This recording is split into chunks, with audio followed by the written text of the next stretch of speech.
अजील लगारी साहब वो कह रहे हैं रिटर्निंग अफसरान के नताइज के हवाले से ज़रदारियाँ हैं, तो मुझे वो ज़रदारी साहब का जुमला 2013 के इलेक्शन का वो याद आ जाता है। वो कहते हैं ये आरओ का इलेक्शन है, जो इलेक्शन आरओ तो आपकी बार भी रिटर्निंग अफसरान के हवाले से ही चीज़ें वो ज़्यादा डिस्कस हो रही हैं लगारी साहब। जी हाँ, असल में जो भी इलेक्शन ऑर्गेनाइज्ड मैनिपुलेशन से होंगे तो उसके नताइज या उसके ऊपर ज़रदारियाँ भी इसी तरह से आएंगी। अब वक्त मेरे ख्याल में शायद अगला इलेक्शन जब हो तो बहुत ज़्यादा चीज़ें जो है संभल कर करनी पड़ेंगी। और मैं ये समझता हूँ कि जो सूरत हाल पैदा हुई है इलेक्शन के बाद, जो हमें हालात नज़र आ रहे हैं, एक मुस्तहकम हुकूमत, असल में तो हमें इस्तेहकाम चाहिए था मईशत में, लेकिन उससे पहले सियासी इस्तेहकाम जो है वो और ज़्यादा ज़रूरी हो गया है। और सिस्टम जो है वो ख़ुद मेरे ख़्याल में अपने बोझ तले दब रहा है। हमें ये देखना है कि जो लोग ऑर्गेनाइज्ड किस्म के चीज़ें किया करते थे, या जो लोग इंतखाबात के बारे में बाद में खुलकर भी कह दिया करते थे हमने उस फलां पार्टी को नहीं देना था मैंडेट, इसलिए कि हमें तहफ़्फ़ुज़ात से उस पार्टी से, इसलिए हमने उसको मुकम्मल कामयाबी नहीं दी। जब इस तरह के बाकायदा ऐलान भी कर दिए जाएंगे और कह भी दिया जाएगा, और हाँ हमने IGI बनवाई थी और IGI इसलिए बनवाई थी कि हमारा ये काम था, तो फिर IGI की फंडिंग की थी, तो ये मामला तब से लेकर अब तक चल रहे हैं। ये नहीं, आज भी जो है वो पार्टी जो जिस तरह से बनाई गई है, अब उनके ही जो लोग पार्टी बनाने वाले थे, जो उसको फैज़याब करने वाले थे, जो उनको इलेक्शन में सहूलतकारी करने वाले थे, अब वो उस मुसीबत में आ गए हैं कि उनके लिए भी स्पेस कम हो रहा है। लगारी साहब, कुंवर साहब की आप बात जो है वो सुन रहे हैं कि मामला जो है वो रिटर्निंग अफसरान ने अगर किया है, अगर काम है क्योंकि यार तो फैसला अदालतों ने किया, अगर किया है तो ये एक तो मैंडेट के साथ भी और दूसरा कानून के साथ भी और इलेक्शन कमीशन की पूरी कोशिशों के साथ भी ये नाइंसाफ़ी होगी। तो ये मामला अगर ट्रिब्यूनल में गया तो लगारी साहब फिर तो ये 4 से 5 साल लोग इंतज़ार ही करेंगे कि क्या फ़ैसला हो। मैंने ये देखा है 70 के इलेक्शन में हमारे जिस हलके में हम रहते थे वहाँ से महमूद आज़म फारूकी साहब कामयाब हुए थे। नात नाज़ाबाद का हलका था, तो उनकी कामयाबी का हो गया ऐलान। फिर वो अपील में चले गए ट्राइब्यूनल के पास। ट्राइब्यूनल ने मौलाना मोहम्मद शफी उकाड़वी साहब को कामयाब करा दिया 1-1.5 साल के बाद, शायद 2 साल गुजर गए थे। फिर उसके बाद जो है वो उन्होंने जाकर हल्फ उठा लिया। फिर वो आगे कोर्ट में चले गए। फिर मामला कोर्ट में चलता रहा, तो असम्बली की मुद्दत ख़त्म होने से पहले महमूद आज़म फारूकी साहब दोबारा वापस मुंतखब होकर आ गए। तो ये सिलसिला जो है जब साल ख़त्म हो रहा था और असम्बली की मुद्दत ख़त्म हो रही थी, तब तक जो है वो मामला ये चलता रहा। कभी शफी उकाड़वी साहब नुमाइंदगी करते थे और कभी महमूद आज़म फारूकी साहब करते थे। तो ये तो उस एक हलके का मामला था। जब हमारे सामने जिस हलके में हम रहते थे, तो वो 70 के इलेक्शन के दौरान तो ये उसके साथ हुआ था। अब तो अलग अलग सूबों की अलग अलग मेज़ें लग गई हैं और अलग अलग मेज़ों से जो है वसूल किए जा रहे हैं, और वो जो एतराज़ात हैं और लोगों की जो दरख्वास्तें हैं वहाँ से वसूल की जा रही हैं। और बड़े पैमाने पर लोगों को ये शिकायत है कि इलेक्शन मैनिपुलेशन हुई है। तो अगर आरोज़ ने किया है, अगर इलेक्शन कमीशन ने क्या किया है, या किसी ने भी किया है, और अब इलेक्शन मैनिपुलेट करने का ज़माना, ये हो सकता है कि ये आखिरी इलेक्शन हो कि इस तरह का जिसमें मैनिपुलेशन हुई हो।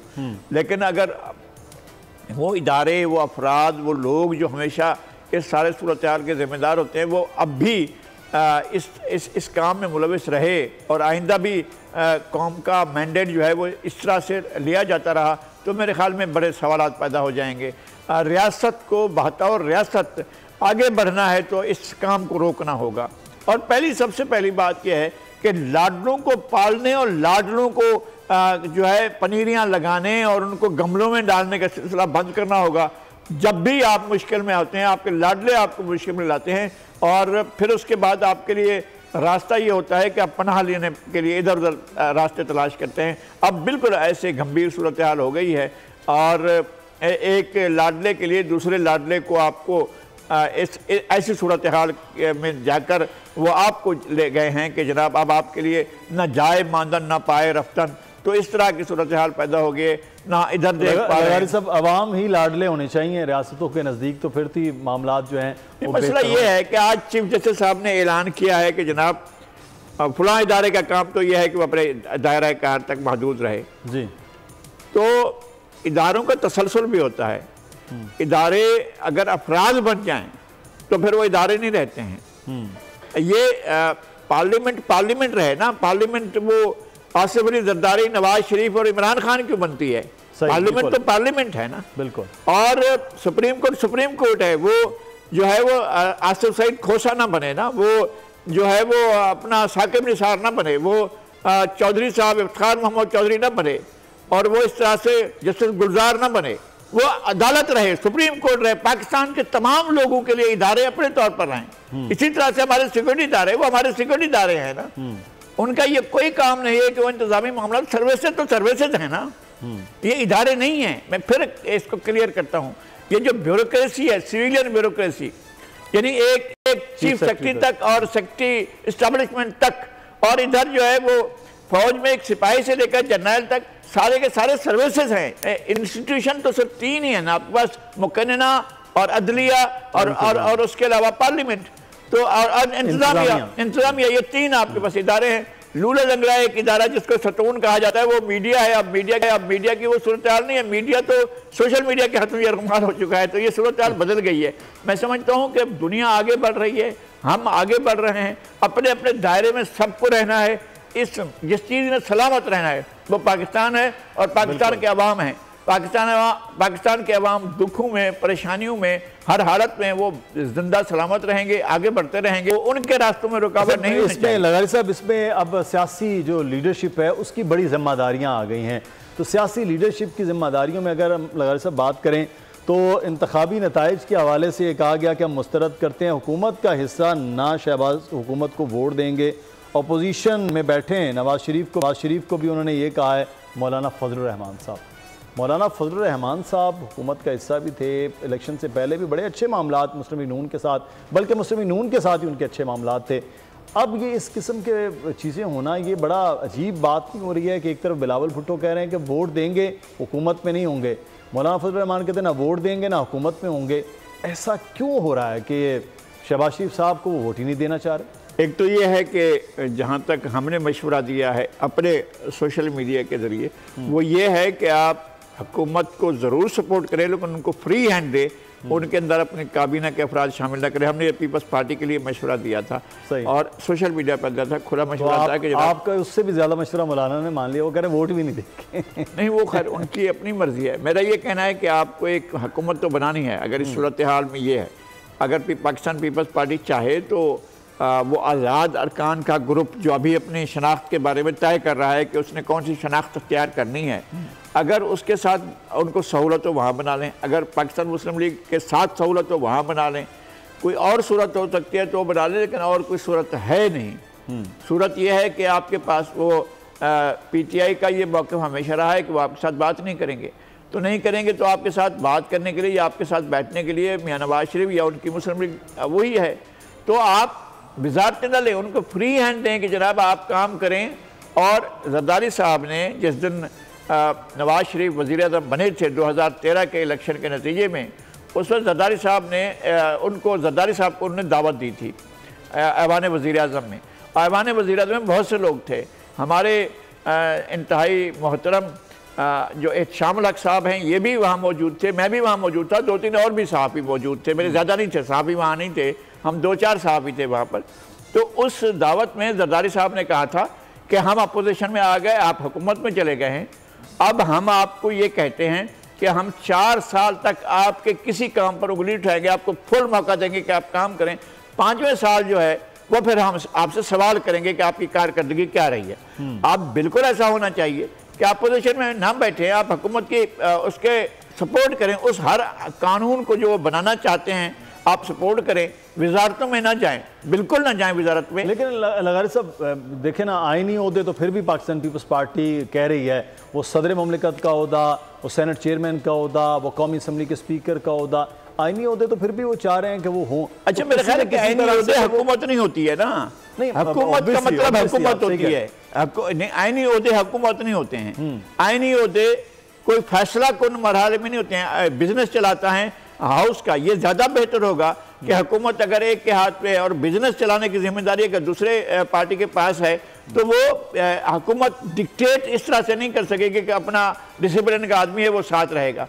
लेकिन मैं ये भी कहता हूँ कि मेरी गुजारिश ये है, उसके साथ लाजमी गुजारिश ये है कि आप फुल तकरीबन मुकम्मल तौर पर उनका साथ दें, उनकी हुकूमत का साथ दें, उनके तमाम एजेंडे में, उनके तमाम कामों में उनका साथ दें। लेकिन हिसाब किताब के लिए फिर आपके पास एक और वक्त होना चाहिए।